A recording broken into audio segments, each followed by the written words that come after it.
मित्रांनो, या व्हिडिओमध्ये आपण कॅल्शियम ब्रोमाइडचे रासायनिक सूत्र शोधू शकतो का हे पाहणार आहोत। जर तुम्हाला स्वतः शोधायचं असेल तर थोडा वेळ हा व्हिडिओ थांबवा आणि स्वतः शोधण्याचा प्रयत्न करा।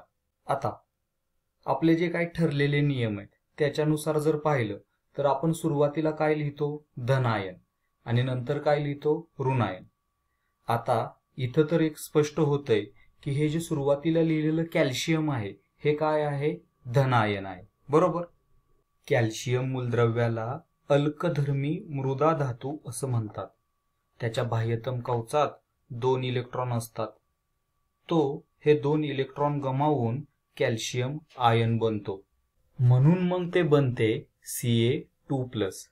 2 इलेक्ट्रॉन गमावल्यामुळे त्याच्यावरती +2 इतका प्रभार आला। आता ब्रोमाइड कडे पाहू। ईड हा शेवटचा प्रत्यय सांगतो की हे एक ऋण आयन असेल। ब्रोमीन हे एक हॅलोजन कुलामधील मूलद्रव्य आहे। त्याच्या बाह्यतम कवचात 7 इलेक्ट्रॉन असतात। तर तो काय करतो, 1 इलेक्ट्रॉन मिळवायचा प्रयत्न करतो, म्हणून मग ब्रोमाइड हे एक ऋण आयन असेल आणि त्याच्यावरचा प्रभार असेल -1 इतका। मग आता रासायनिक सूत्र काय असेल बरं? लक्षात ठेवा, आयनिक संयुगामध्ये एकूण प्रभार हा 0 असायला पाहिजे, म्हणजेच कॅल्शियमचे धन प्रभार आणि ब्रोमाइडचे ऋण प्रभार एकमेकांना रद्द व्हायला पाहिजेत। मग हे कसं घडेल बरं? कॅल्शियमवर तर +2 एवढा प्रभार आहे आणि ब्रोमाइडवर तर फक्त -1 एवढाच प्रभार आहे।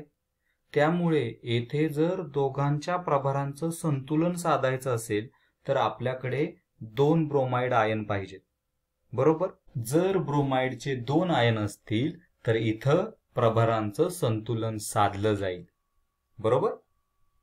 आणि मग आपल्याला कॅल्शियम ब्रोमाइडचं रासायनिक सूत्र मिळेल CaBr2।